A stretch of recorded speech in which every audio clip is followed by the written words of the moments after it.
Mr. Deputy Chairman, sir, thank you very much for giving me this opportunity. I have been waiting to speak on this subject for a long time because the matter is very close to my heart.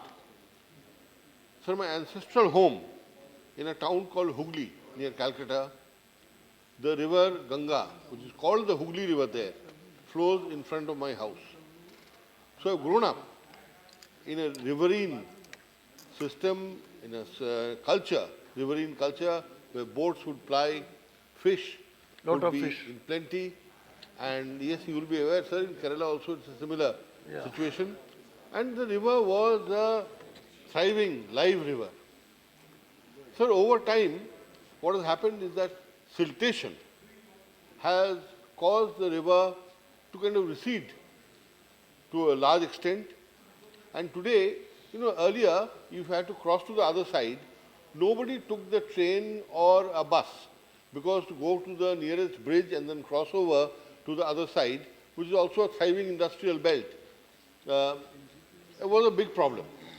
So people would simply take the motor launches, as you have in Kerala, sir, and just simply cross the river. It was a very cheap and effective means of transport and communication. But sir, now the river has receded so much due to siltation that especially, in the lean months, the jetty extends to almost half a kilometer or even more.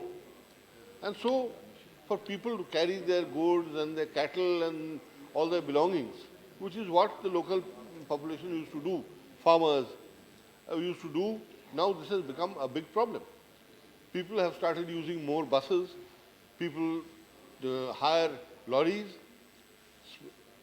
take a detour of 30-40 kilometers, spend a lot of fuel and money, and the river, meanwhile, is dying.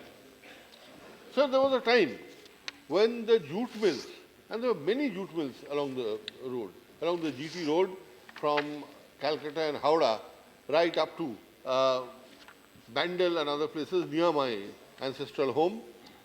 The jute mills had a gate on the river because jute bales would be brought from Bangladesh or upper Bengal and be unloaded at the jute mills at the gate on the river.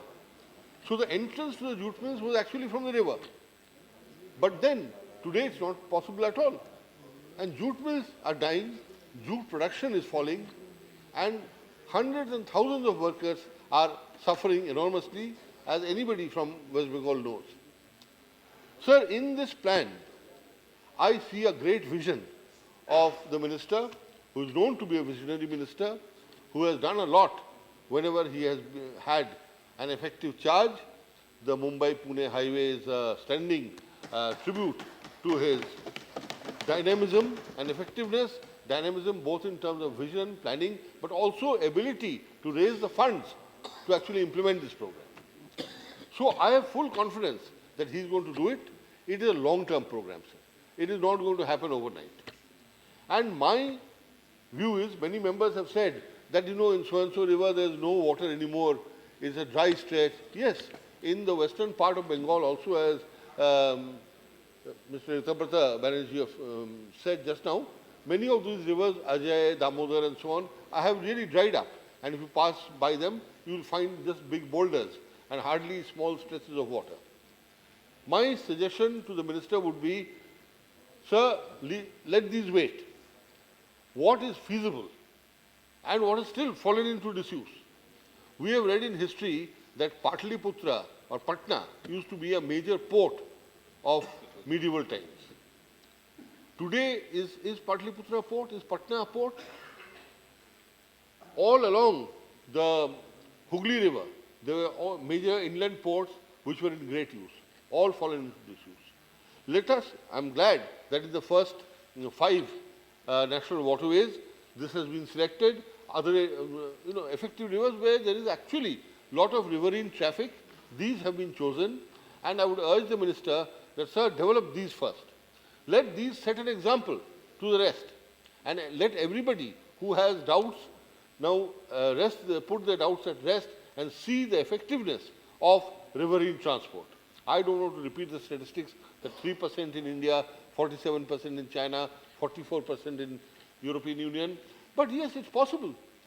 If we are talking about reducing road accidents, reducing fuel consumption, we must look at inland waterways and transportation. Sir, just at the same time, I would urge the Minister to look at the pollution aspect, which many members have talked about. And here I would give an example from Kerala itself. In Kerala, sir, you will be fully aware that, you see, there is a lot of commuter traffic and tourist traffic which goes along the various backwaters and emerges onto the Vembanad lake leading to Kumarkom.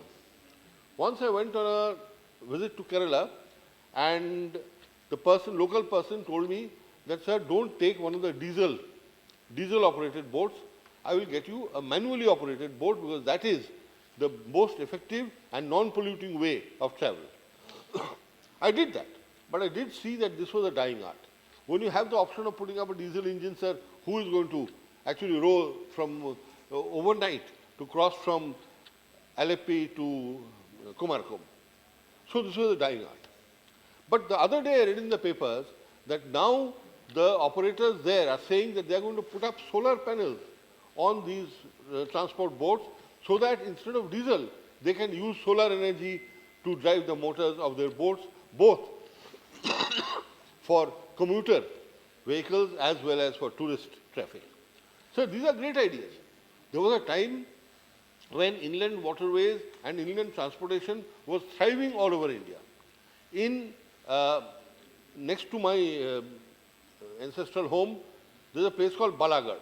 Balagarh is a place which produces such excellent quality of bamboo that these were used during the British period to build steamboats. And those steamboats used to travel from Patna right up to the Barak Valley and Silchar across what was not Bangladesh then, but is now Bangladesh today. Riverine transport was the lifeline of places like Bengal, Assam, parts of Bihar, and along the entire coast, and of course, Kerala. So we can revive the whole thing. And it will be very, very useful for people, cost effective for people. I know it's a huge cost to the government, but I'm sure that as inland transportation develops, as goods traffic grows on this, and private-public partnership develops, foreign investment comes in, money, I'm sure, will not be a problem, and particularly when you have a dynamic minister at the helm. So, sir, I think that there is a huge potential. This is a really visionary program, and only a few cautionary things about pollution. And, we have to be mindful of fisheries and fishermen's livelihood. The fact that, you see, a delicacy of a fish called hilsa in Bengal has virtually disappeared from the western part of the Gangetic Delta, and they've all fled to Bangladesh because this part has become very polluted. So these are issues that need to be looked into, but I'm sure that when the minister talks about increasing the depth of the river, as the river is deepened, more water flows in, and this will automatically take care of things, because now in places like Benares, people actually cross the river on foot, which is unthinkable. Because there used to be an old song, कि गंगा मैया में जब तक के पानी रहे मेरे सजना तेरी जिंदगानी रहे. No, Ganga Maiya mein if there is no pani at all, तो सजना की जिंदगानी क्या रहेगी? So this is what I would urge the minister to be mindful of and ensure that the depth is increased, water flows, commerce increases, and the country prospers. Chandan Mitra's knowledge of Hindi filmy songs is legendary. And I would request him to use it more frequently in his interventions. Okay, you are welcome. Thank you, Okay. Thank you very much indeed. Okay. So is the ministers. Okay, thank I know what a great connoisseur of Hindi film music he is. Okay. Nadiya chale chale re dhara, I can't forget what you sang that in Nagpur. Sorry, sir. Okay, thank you. Thank you very much. I have made my. Thank you very much.